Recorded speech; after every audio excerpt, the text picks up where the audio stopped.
Shalom, Bapak Ibu Saudaraku yang dikasihi di dalam Tuhan. Kita dapat bertemu kembali dan saat ini adalah kesempatan kita untuk mendengarkan firman Allah. Mari kita berdoa. Kesempatan yang indah kami masih dapat berkumpul dan menyembah, di mana kami dapat belajar untuk mengerti kehendak-Mu di akhir zaman ini, sehingga kami dapat berjalan dalam kepastian, mengalami kasih dan kemurahan-Mu, bahkan kuasa-Mu, dan kami boleh hidup membawa kasih dan kuasa-Mu dalam kehidupan ini. Tuhan, urapi kami sehingga kami dapat mengerti firman-Mu, melangkah dengan pasti bersama dengan Allah dan hidup dalam berkemenangan. Dalam nama Tuhan Yesus kami telah berdoa. Amin. Selamat siang semuanya. Doa kami, kasih dan kemurahan Tuhan selalu menyertai kita dari hari ini sampai selama-lamanya. Tuhan Yesus datang yang kedua kali. Pagi hari ini kita akan bersama-sama belajar bagaimana membangun dasar keyakinan. Saudara yang dikasihi di dalam Tuhan, untuk membangun dasar keyakinan kita, itu kita harus memahami dalam hal 7 bidang kehidupan. Ada bidang ketuhanan, ada bidang keluarga, ayah, ibu, hidup yang benar, hidup yang baik, hidup yang berkenan kepada Tuhan. Bagaimana pernikahan yang berkenan, bagaimana merawat anak yang berkenan, itu berkaitan dengan keluarga. Kemudian bidang kesehatan, bidang ekonomi, kemudian bidang hukum dan lain sebagainya. Bapak Ibu Saudara yang kasih. Namun kita akan mulainya dari Lukas pasal 1 ayat yang ke-17. Yang saya dapatkan dalam Lukas pasal 1 ayat yang ke-17 ini sebagai berikut.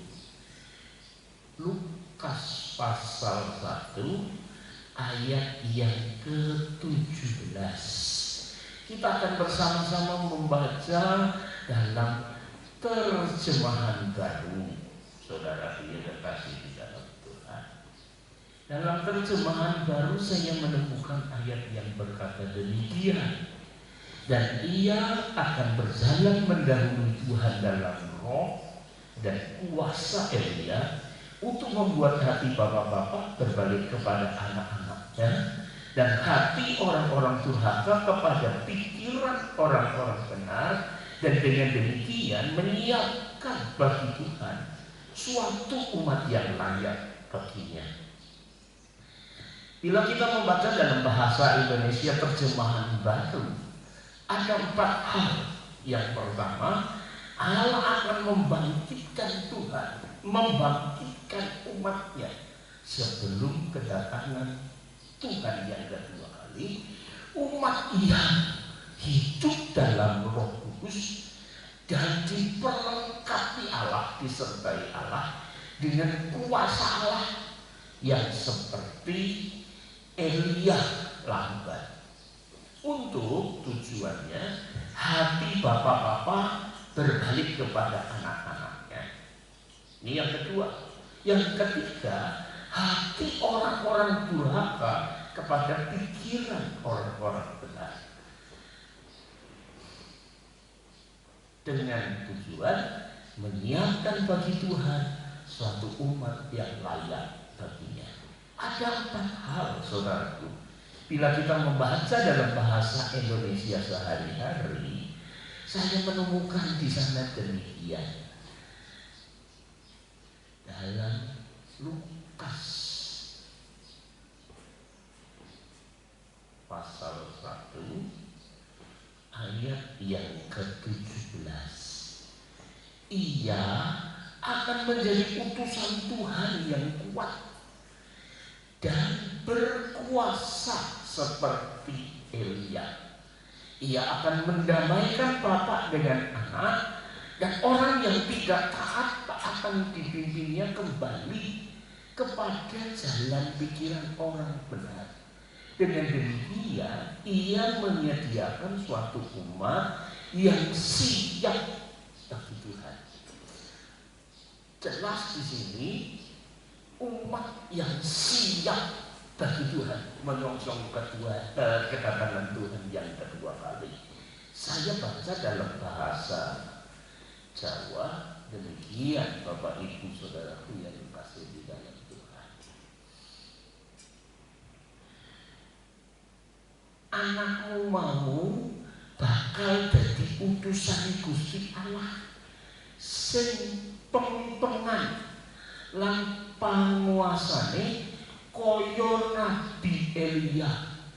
Anakmu kuwi bakal ngrukunake bapak karo anak lan nuntun wong mursal dadi mursid anggone nindakake mangkono kuwi supaya nyawisake umat sing sembodo tumrap ing Pangeran. Jadi bila kita membaca ayat ini sangat jelas bahasa Jawa, saudara kita kasih di dalam Tuhan. Ini adalah berbicara tentang Yahya atau Yohanes Pembaptis, seorang yang dilahirkan oleh Elizabeth. Saudara kita kasih di dalam Tuhan, di mana orang tuanya itu adalah orang tua yang sudah pernah dipenuhi dengan Roh Kudus. Saudara kita kasih, Tuhan akan munculkan orang-orang yang berkuasa, dan di sini dikatakan pempengan, maksudnya rajin sekali, yang menyala-nyala, yang berusaha dengan sepenuh hati, yang mati-matian dengan Tuhan. Saudara yang terkasih, itu artinya pempengan, saudara. Dan kemudian dia dipenuhi dengan Roh Kudus. Dan ketika dia ada dalam kuasa Roh Kudus, hidupnya itu seperti Elia. Kita kenal namanya Nabi Elia di dalam 1 Raja-Raja 17 sampai 18, 19. Maka di sana diceritakan Elia itu doanya dahsyat, saudara. Walaupun Yakobus berkata manusia biasa, Elia itu manusia biasa seperti kita, tapi pempengan, saudara. Tapi mati-matian, habis-habisan, saudara berkasih di dalam Tuhan dengan Tuhan. Dan doanya ini luar biasa. Sudah 3,5 tahun Israel tidak pernah turun hujan. Tapi ketika Elia berdoa, pempengan ini memiliki arti. Tidak hanya sekali doa cukup, tidak hanya 2 kali doa cukup, walaupun semuanya itu beriman dengan iman. Namun Elia ini berdoa sampai 7 kali, sampai melihat tanda bahwa Tuhan segera mengadakannya. Maka baru dia berhenti berdoa. Bagaimana dengan kita? Kita seringkali berdoa tapi tidak merasa apa-apa. Kita seringkali berdoa tapi tidak pernah melihat tanda. Yang penting kita sudah berdoa. Tapi Elia berbeda. Sekali lagi pempengan, saudara-saudara. Sungguh-sungguh doanya itu mati-matian, habis-habisan, sehingga dia melihat sampai melihat tanda, baru dia berhenti. 3,5 tahun sudah tidak ada hujan. Tapi Elia berdoa dan turunlah hujan. Saudara dia berkasih di dalam Tuhan. Dan doanya pun khusus. Sebelum persembahan itu dilakukan, mezbah korban itu disiram air. Korbannya itu disiram air. Basah, saudara. Dan jika basah, sulit untuk dinyalakan. Namun itulah yang dilakukan Elia. Tandanya ketika dia berdoa minta supaya api dari surga itu turun dalam kehidupannya. Bila kita mengingat Elisabet yang dipenuhi Roh Kudus sehingga bayinya dalam kandungan mendengar salam dari Maria bergejolak, dan saat itu penuhlah Roh Kudus. Saudara yang dikasih di dalam Tuhan, ibu dan kandungannya itu dipenuhi dengan Roh Kudus. Jadi Bapak Ibu saudara-saudara, hal yang mustahil itu biasa dialami oleh kehidupan mereka. Itulah mereka, umat yang dipilih Elia. Doanya dahsyat, saudara.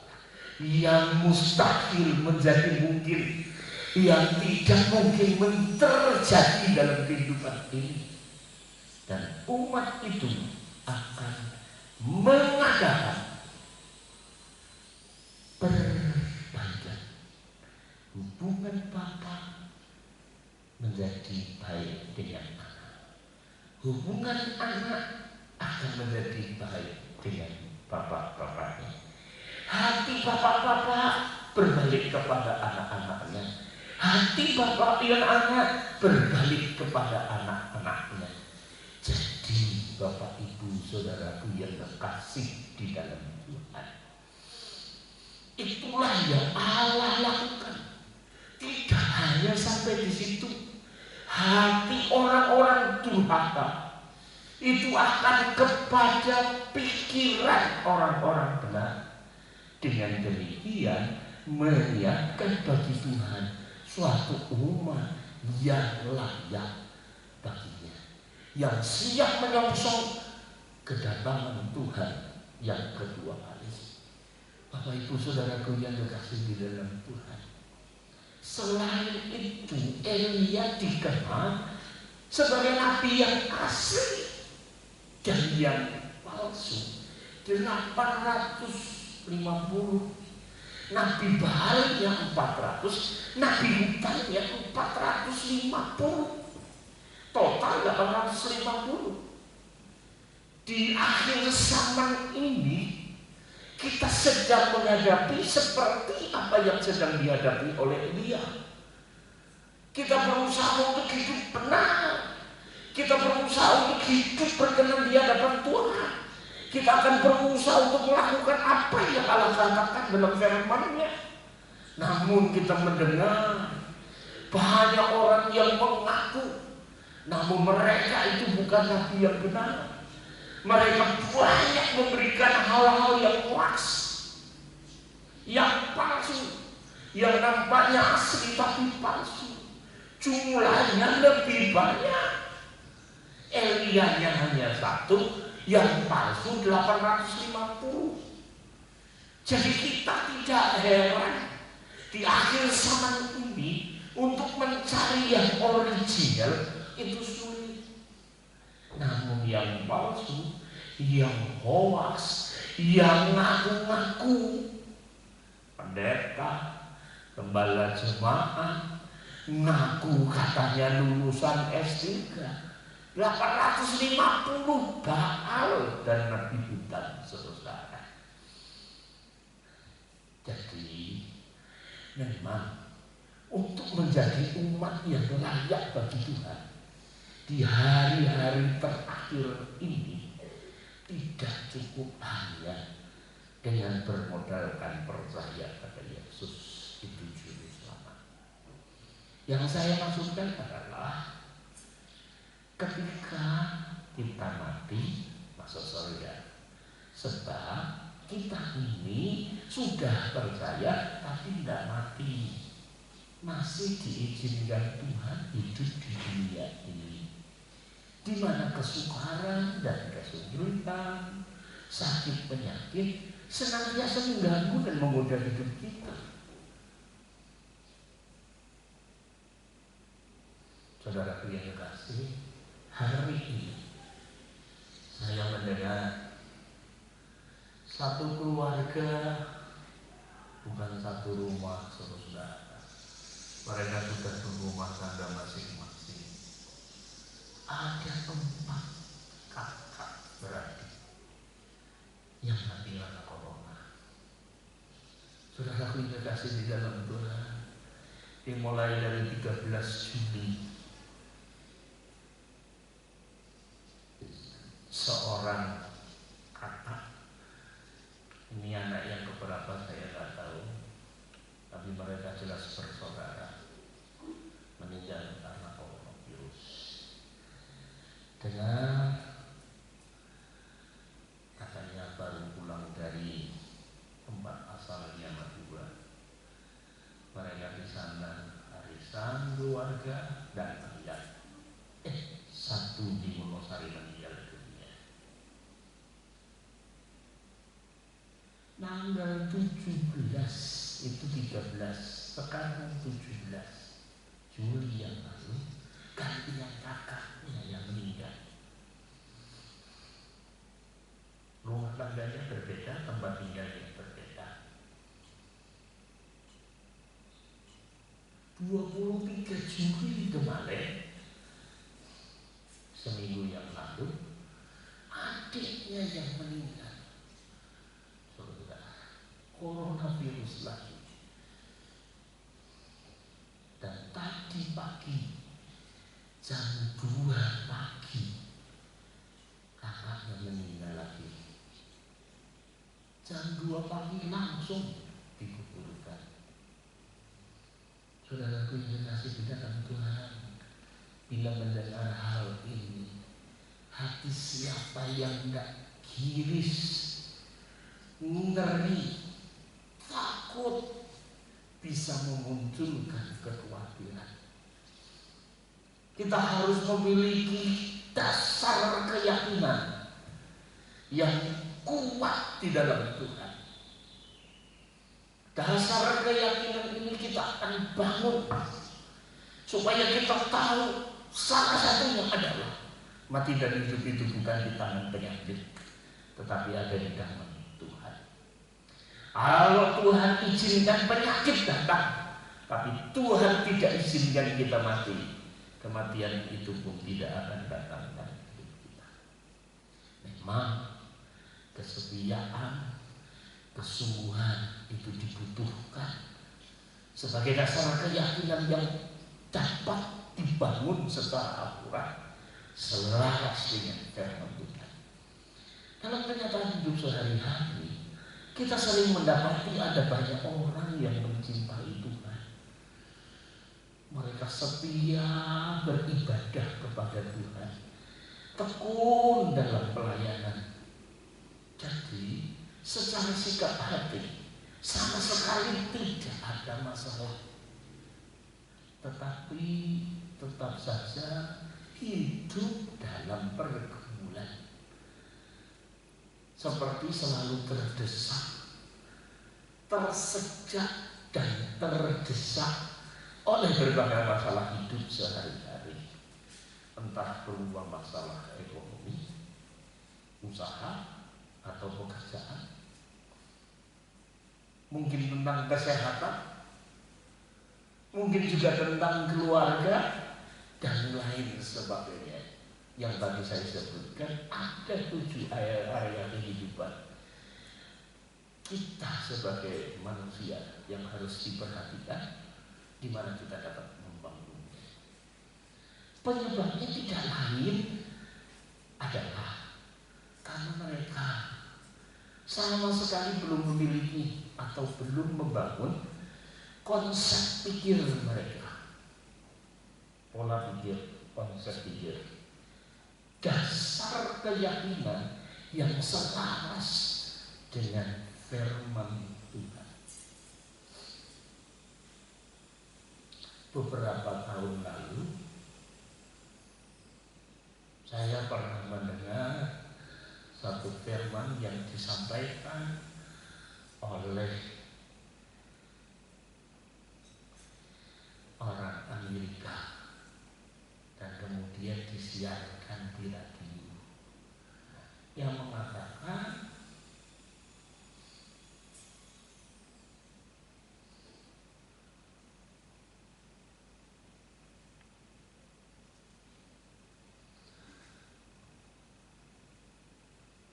saudara-saudara, firman Allah ini adalah kata-kata iblis yang dipakai untuk menyerang Yesus, yang mengatakan, jikalau engkau anak Allah, jatuhkanlah dirimu.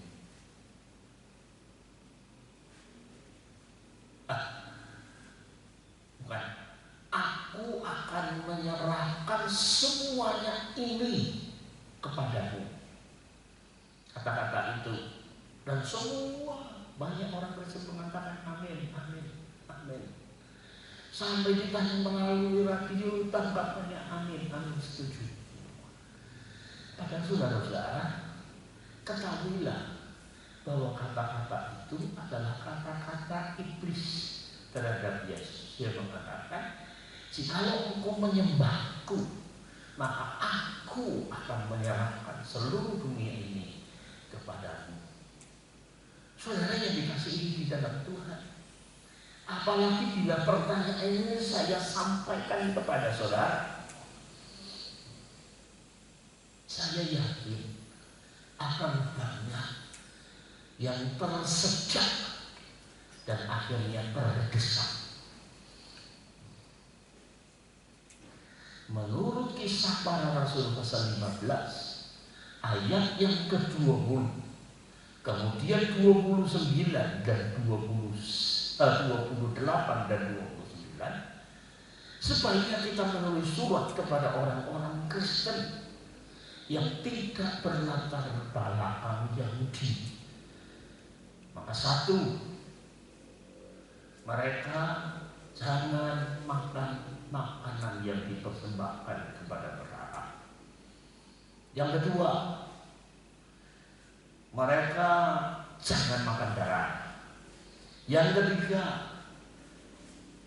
jangan makan makanan dari binatang yang mati, tercekik atau darah bertahan. Yang keempat, berzina. Nah, yang saya maksudkan ini, kemarin hari raya Korban, banyak orang Kristen yang mendapatkan daging korban, kambing, sapi, atau lain-lain, mungkin kerbau, yang sudah menjadi korban kepada Allah mereka. Padahal itu ada. Dan kita sebagian besar menolaknya. Yang ditanya, kira-kira melanggar firman Allah ini atau enggak? Saya sudah coba tanya, mereka katakan yang dimaksud itu kan sesajen. Kalau itu kan bukan. Sesajen itu makanan yang sudah dipersembahkan berhala. Kalau ini kan bukan makanan, ini daging, tapi korban persembahan kepada Allah mereka, bukan kepada Tuhan Yesus Kristus. Saudara yang dikasihi di dalam Tuhan, jadi kita sebaiknya belajar membangun dasar keyakinan yang benar di hadapan Tuhan, supaya doamu didengar Tuhan, supaya hidupmu itu ada di dalam kerajaan Allah yang penuh dengan keajaiban, yang penuh dengan mujizat Tuhan, yang penuh dengan hal-hal yang supranatural. Saudaraku yang kekasih di dalam Tuhan, kalau kita tidak membangun dasar keyakinan kita dengan benar di hadapan Allah, kita mudah terjerumus dan hidup kita tanpa kita sadari hidup dalam carut marutnya dosa. Nah, oleh sebab itu mari kita membaca dalam Amsal pasal 4 ayat yang ke-23. Di atas segala-galanya, Amsal 4 versi mudah dibaca. Tapi sebaliknya saya akan baca dulu dalam versi Indonesia terjemahan baru. Amsal 4 ayat yang ke-23.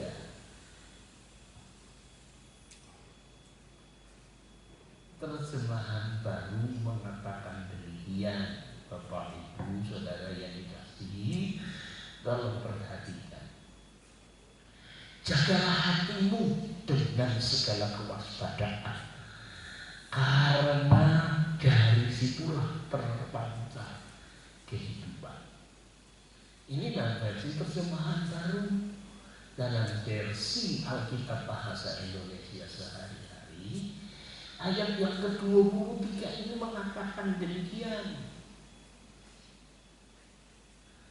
Jagalah hatimu baik-baik, sebab hatimu menentukan jalan hidupmu. Namun ketika kita membaca versi mudah dibaca, di atas segala-galanya, hati-hatilah terhadap yang kau pikirkan, sesuai dengan kebenaran yang kamu pikirkan firman Tuhan atau yang kamu pikirkan dunia ini. Saudara, karena pikiranmu mengendalikan hidupmu. Jadi pikiran kita itu akan mengendalikan kita, saudara. Nah, oleh sebab itu terjemahan namanya, peliharalah hatimu terlebih daripada segala yang patut dipeliharakan. Jadi ini memberikan kesan yang penting, saudara. Karena dari dalamnya terpancarlah segala mata air hidup. Firman Allah yang hidup, yang terutama sekali, jagalah hatimu, karena hatimu mempengaruhi segala sesuatu dalam hidupmu. Ini hati yang bagi pikiran, saudara. Jadi kita perlu menjaga dua-duanya ini di hadapan Tuhan, hati dan pikiran. Karena dari situlah yang terpancar kehidupan. Apakah engkau diberkati atau engkau penuh dengan permasalahan? Apakah engkau penuh dengan kesusahan ataupun penuh dengan sukacita? Saudara yang kasih di dalam Tuhan. Nah, oleh sebab itulah di dalam firman Allah yang hidup tertulis dari tulisan dari Rasul Paulus. Firman Allah ini diambil dari Filipi pasal 4 ayat 8. Saudara sekalian yang saya kasihi, kata Paulus, pada akhir surat ini saya ingin mengatakan satu hal lagi. Nampaknya ini penting, saudara. Maka Rasul Paulus berbicara kepada jemaat Filipi. Pagi ini berbicara kepada kita semua. Apakah itu? Arahkanlah pikiran saudara kepada hal-hal yang benar, yang baik, yang adil. Renungkanlah hal-hal yang murni dan indah, serta kebaikan dan keindahan di dalam diri orang lain.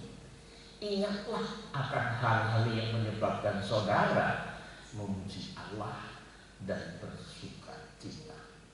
Jemaat mula-mula memiliki kehidupan iman yang tangguh dan selalu berkemenangan karena mereka bertekun dalam pengajaran rasul-rasul.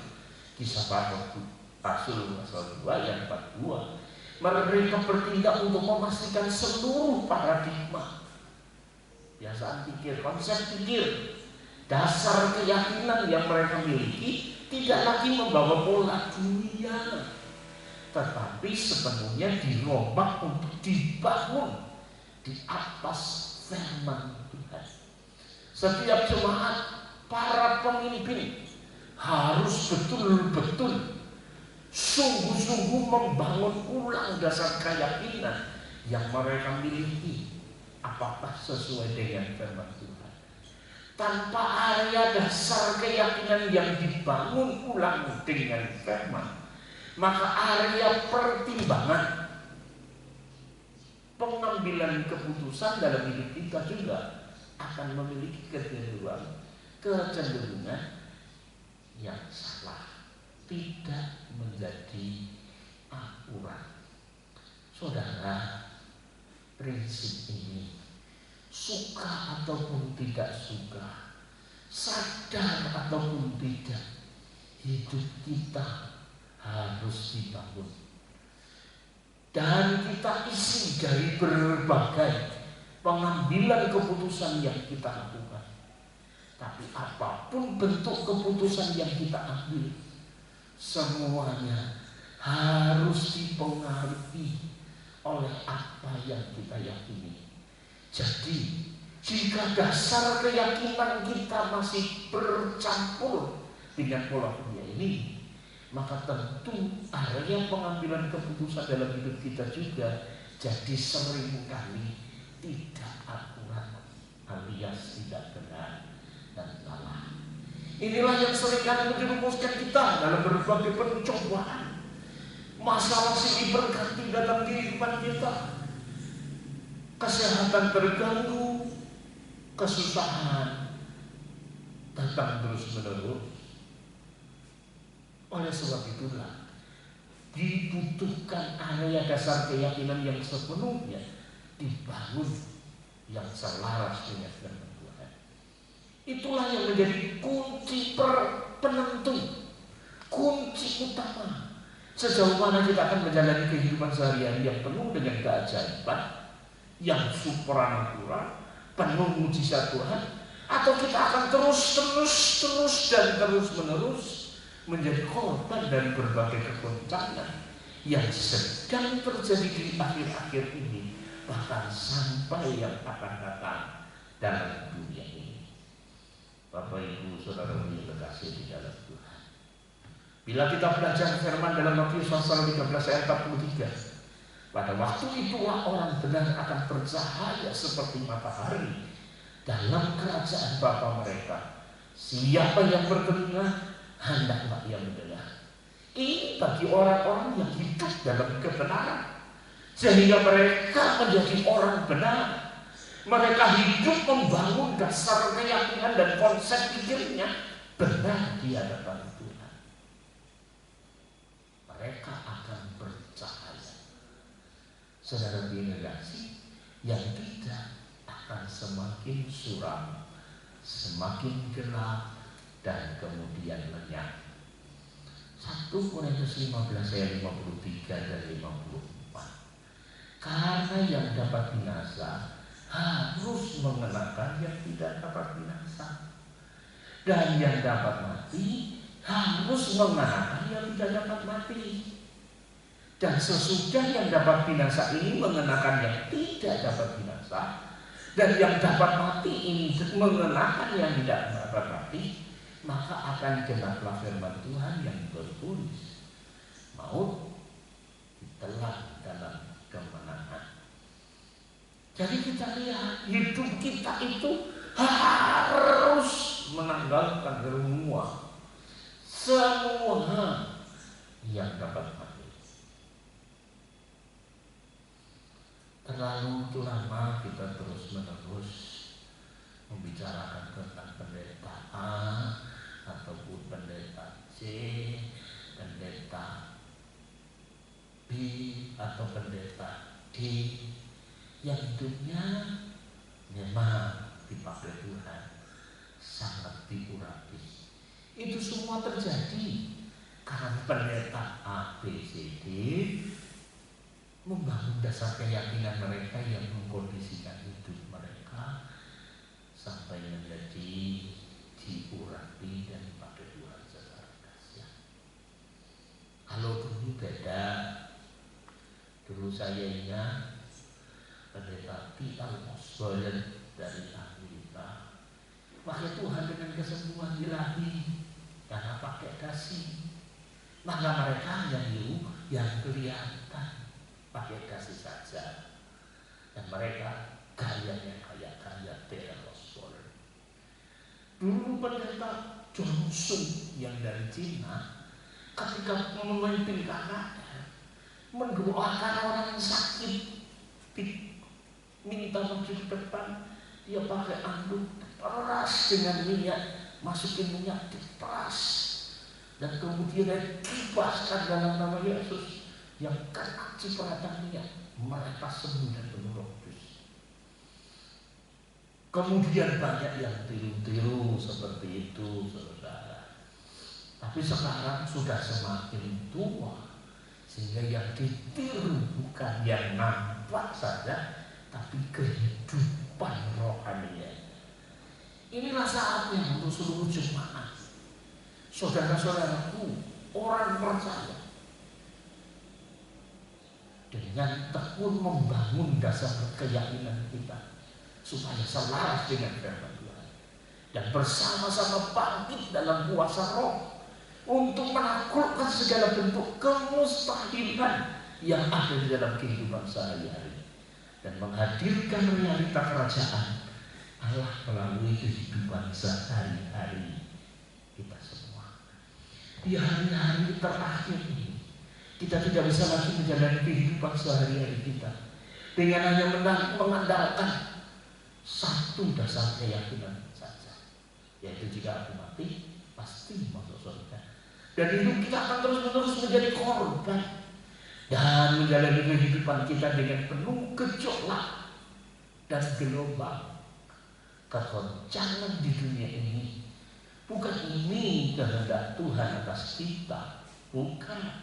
Kita harus terus bertumbuh dari satu level iman ke level iman yang berikutnya. Roma 1 ayat 17 terjemahan baru. Sebab di dalamnya nyata kebenaran Allah yang bertolak dari iman dan memimpin kepada iman, seperti ada tertulis, orang benar akan hidup oleh iman. Bahasa Indonesia sehari-hari. Sebab dengan kabar baik itu Allah menunjukkan bagaimana caranya hubungan manusia dengan Allah menjadi baik kembali. Orang itu akan hidup. Bagaimana caranya kembali? Caranya ialah dengan percaya kepada Allah dari mula sampai akhir. Ini sama seperti yang tertulis dalam Alkitab. Orang yang percaya kepada Allah sehingga hubungannya dengan Allah menjadi baik kembali, orang itu akan hidup. Orang yang percaya, orang itu akan hidup. Atau orang yang hubungannya dengan Allah menjadi baik kembali akan hidup karena kepercayaannya.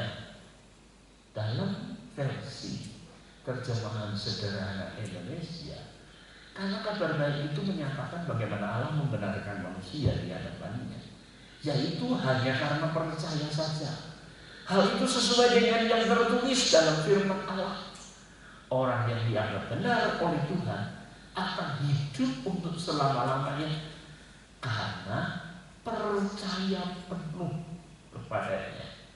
Firman Allah yang hidup. Berita kesukaan ini menyatakan kepada kita bahwa Allah menyiapkan kita untuk surga, yaitu membenarkan kita di hadiratnya apabila kita beriman kepada Yesus Kristus dan percaya bahwa Ia menyelamatkan kita. Ini terjadi semata-mata karena iman, sebagaimana tercantum dalam kitab suci. Orang yang memperoleh hidup memperolehnya dengan jalan mempercayai Allah. Luar biasa. Saudara tanya, percaya kepada Tuhan? Pasti percaya, saudaraku itu pasti. Tapi ketika masalah itu datang, kepercayaan kita menjadi goncang. Makanya saya ingin bacakan dalam bahasa Jawa. Awet Injil kuwi nuduhake inggone Gusti Allah nglukunake manungsa karo saringan piyambak. Mung lantaran pracaya marang panjenengane, wiwit-wiwitan tekan pungkasan. Kaya sing katulis ing kitab suci.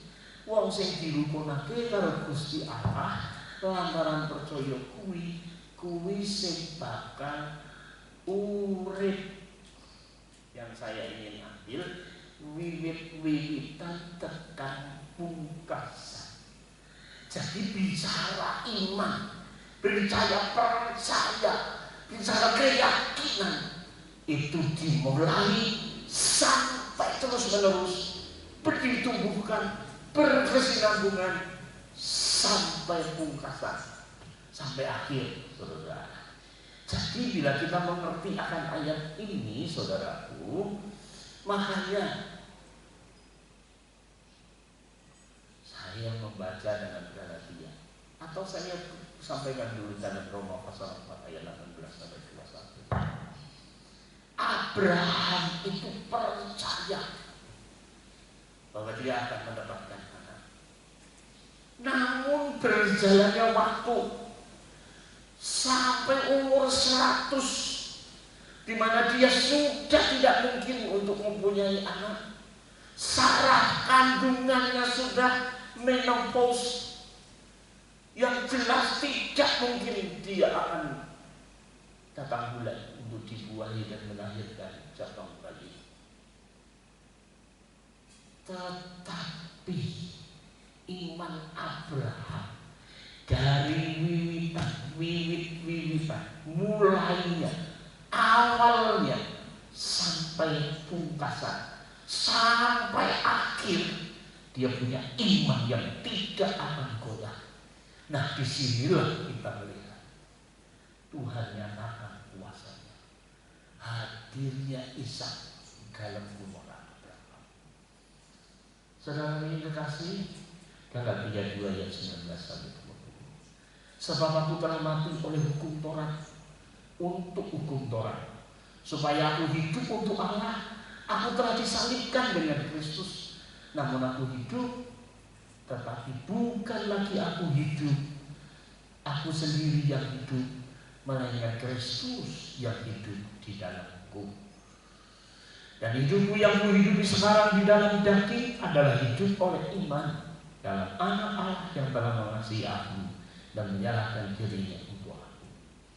Firman Allah yang hidup.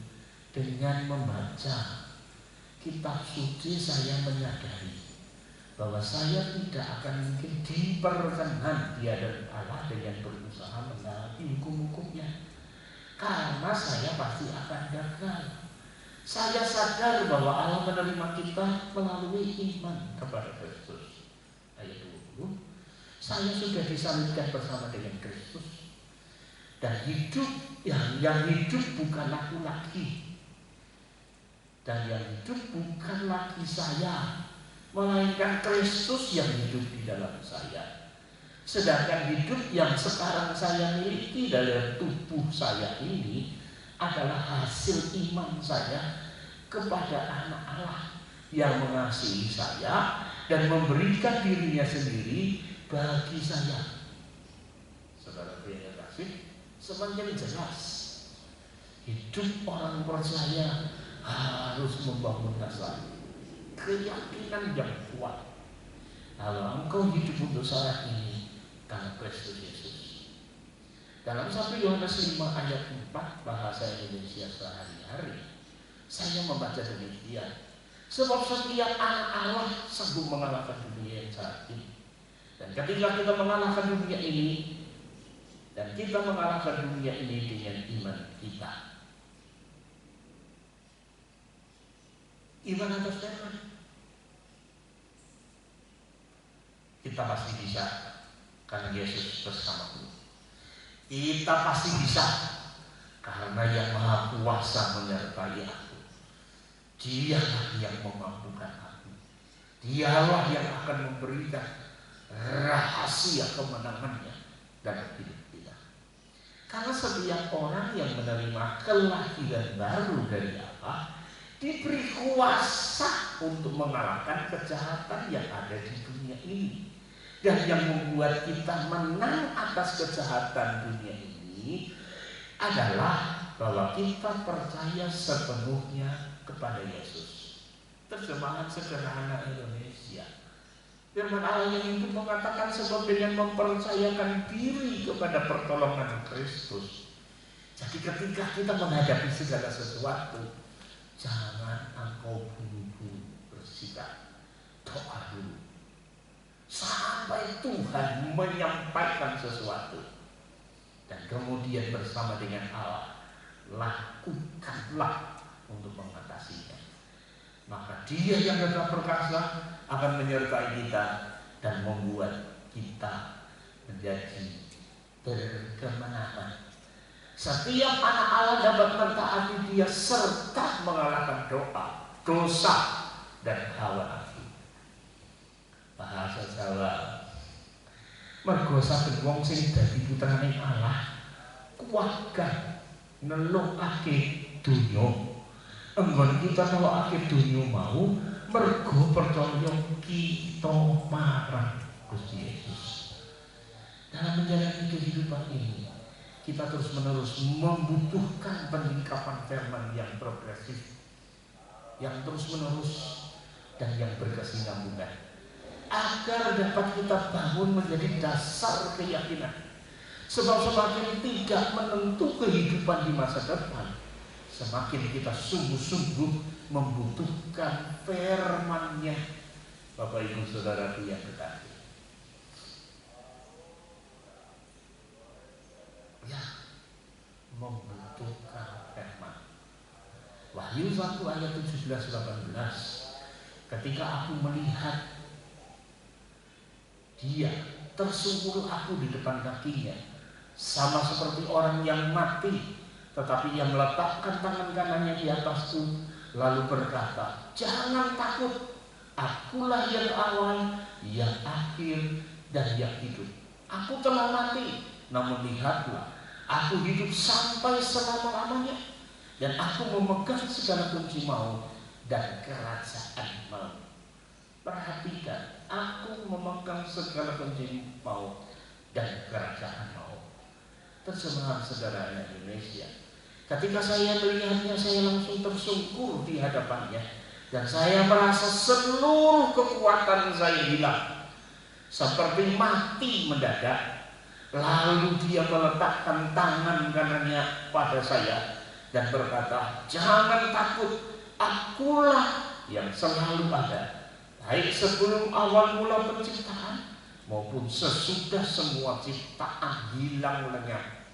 Akulah sumber kehidupan, biarpun aku pernah mati, tetapi lihatlah, aku hidup sekarang dan hidup sampai selama-lamanya. Amin. Aku memegang kunci kerajaan maut, jadi aku berkuasa penuh untuk menentukan kapan setiap orang itu mati, dan aku juga berkuasa menghidupkan kembali manusia yang sudah mati. Ayat firman di atas merupakan pernyataan dari keberadaan Kristus yang sudah bangkit dari kematian dan dipermuliakan di sebelah kanan Bapa. Itulah posisinya, itulah kuasanya. Ditegaskan lagi dalam Matius 28 ayat 18. Yesus mendekati mereka dan berkata, sebelum naik ke surga, sesudah kebangkitannya, kepadaku telah diberikan segala kuasa di surga dan di bumi. Bahasa Indonesia sehari-hari, Yesus mendekati mereka dan berkata, seluruh kuasa di surga dan di bumi sudah diserahkan kepadaku. Menurut firman Allah yang hidup, aku telah diberi segala kuasa yang di surga dan di bumi. Bahkan bahasa Jawa mengatakan, saking saking panguwasa ing swarga lan ing bumi wis diparingake dening Sang Rama marang aku. Nah, dasar keyakinan kita haruslah dibangun di atas dasar pengingkatan pewahyuan tentang keberadaan Kristus yang sekarang bukanlah yang dulu. 2000 tahun lalu sudah, apalagi sekarang. Dia ada di memegang segala kuasa itu. Saudara kasih. Ketika kita menerima pengertian yang berasal dari pengingkapan Roh Kudus, artinya kita memiliki material yang bersifat ilahi, sehingga itu layak untuk kita pakai untuk membangun pengertian kita.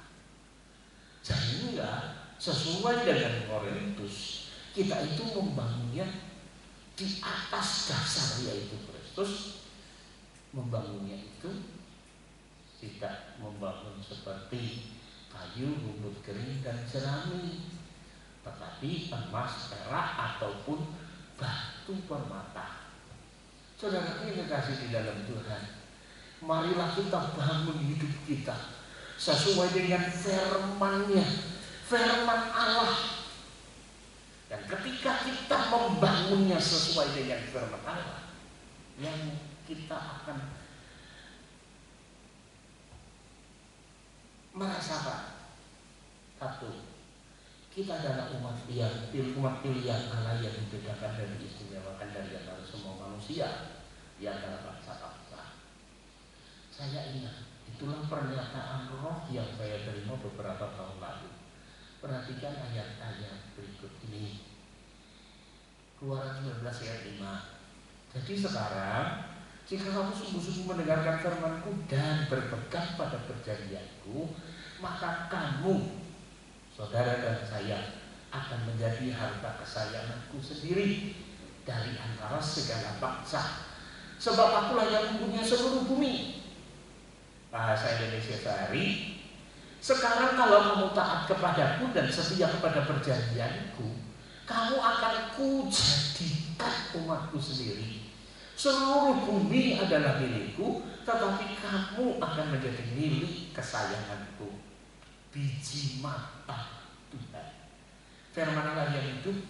Kalau kamu menaati aku dan memenuhi syarat perjanjianku dengan kamu, maka kamu akan menjadi harta kesayanganku dari antara semua bangsa di bumi, dan seluruh bumi ini milikku.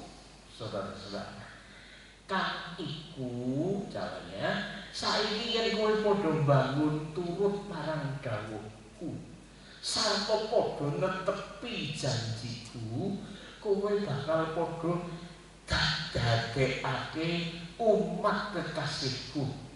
Salumahing bumi iki kagunganku. Dene kowe kabeh bakal dadi umatku kang pilih. Saudaraku yang dikasihi di dalam Tuhan, jika engkau mendengar firman ini, engkau mengikuti, engkau melakukan, engkau taat, engkau tanamkan dalam hidupmu, hidupmu akan diubahkan Tuhan. Engkau akan diistimewakan, engkau akan dibedakan. Memang semuanya itu milik Tuhan, tapi yang menjadi milik yang terpilih, yang disayangi, yang dibedakan, yang diistimewakan adalah pelaku firman. Apalagi ditegaskan di dalam kitab Maleakhi, mereka akan menjadi milik kesayanganku sendiri, firman Tuhan semesta alam. Pada hari yang kusiapkan, aku akan mengasihi mereka sama seperti seseorang menyayangi anaknya yang melayani dia. Maka kamu akan melihat kembali perbedaan antara orang benar dan orang fasik, antara orang yang beribadah kepada Allah dan orang yang tidak beribadah kepadanya. Bahasa Indonesia sehari-hari, Tuhan yang Maha Kuasa berkata, menyatakan diri. Mereka akan menjadi umatku pada hari aku bertindak. Mereka akan menjadi milik kesayanganku. Aku akan mengasihi mereka seperti bapa menyayangi anak yang mengabdi kepadanya. Umatku akan melihat lagi perbedaan antara nasib orang baik dan orang jahat, antara orang yang berbakti kepadaku ataupun tidak. Firman Allah yang itu, mereka akan menjadi permata-permata kesayanganku pada hari aku mengumpulkan mereka orang-orang milikku. Demikian firman Tuhan semesta alam. Dan aku akan mengasihi mereka seperti seorang ayah mengasihi anaknya yang taat dan mengenal kewajiban pelaku dan tahu kewajibannya. Maka kamu akan melihat perbedaan perlakuan Allah jelas di sini. Makanya diistimewakan, makanya dibedakan. Maka kamu akan melihat perbedaan perlakuan Allah terhadap orang benar dan orang jahat, terhadap orang yang setia melayani Dia ataupun yang tidak. Saudara kasih, mungkin untuk berkata itu kan perjanjian lama, Keluaran 19 ayat 5. Kemudian ini di dalam kitab Maleakhi, perjanjian baru kan tidak ada. Siapa bilang saudara? Ada. Dalam 1 Petrus 2 ayat 9 dan 10. Tetapi kamulah bangsa yang terpilih, ini Mamat yang merajani, bangsa yang kudus, umat kepunyaan Allah sendiri, supaya kamu memberitakan perbuatan-perbuatan yang besar dari Dia yang telah memanggil kamu keluar dari kegelapan kepada terangnya yang ajaib. Kamu yang dahulu bukan umat, tetapi sekarang menjadi umatnya, yang dahulu tidak dikasihani, tetapi yang sekarang beroleh belas kasihan. Jelas saudara-saudara, saya ingin tambahkan, bahkan jika kita membaca catatan kitab Ulangan pasal yang ke-28, Tuhan menguraikan berbagai keistimewaan yang Dia sediakan bagi kita yang mau selalu taat, dengar-dengaran dengan firman-Nya atau melakukan kewajibannya. Jika kita membaca ayat 1 sampai 14, di sana jelas dikatakan, saudara-saudara, jika engkau baik-baik mendengarkan suara Tuhan Allahmu dan melakukan dengan setia segala perintahnya yang kusampaikan pada hari ini, maka Tuhan Allahmu akan mengangkat engkau di atas segala fungsi di bumi, segala bangsa di bumi. Segala berkat ini akan datang kepadamu dan menjadi bagianmu. Jika engkau mendengarkan suara Tuhan Allahmu, diberkatilah engkau di kota, diberkatilah engkau di ladang. Tempat tidak mempengaruhi, dimanapun engkau berada, Tuhan mampu memberkati. Diberkatilah buah kandunganmu, hasil bumimu, hasil ternakmu, yakni anak lembu sapimu, kandungan kambing dombamu. Diberkatilah bakulmu, tempat adonanmu. Diberkatilah engkau pada waktu masuk dan diberkatilah engkau pada waktu keluar. Tuhan akan membiarkan musuhmu maju berperang melawan engkau, terpukul kalah olehmu.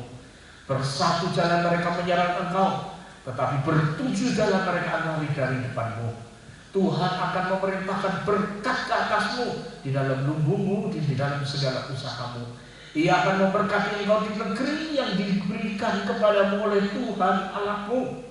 Tuhan akan menetapkan engkau sebagai umatnya yang kudus, seperti yang dijanjikannya dengan sumpah kepadamu.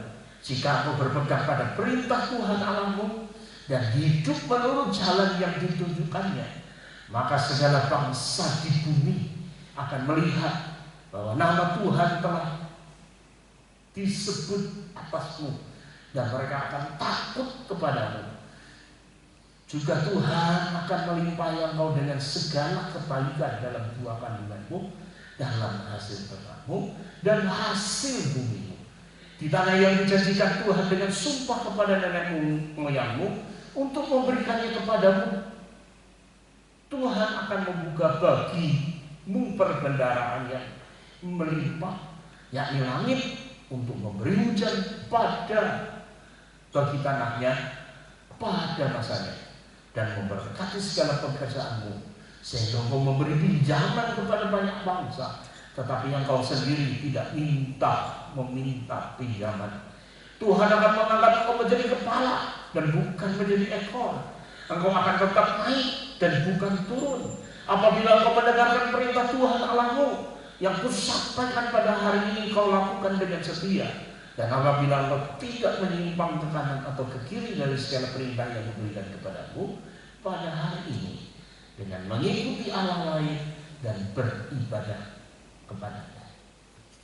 Nah, pastikanlah kita, hidupmu dan hidupku, terus membangun sikap hati yang selalu mau taat dengan dengaran dengan firman-Nya.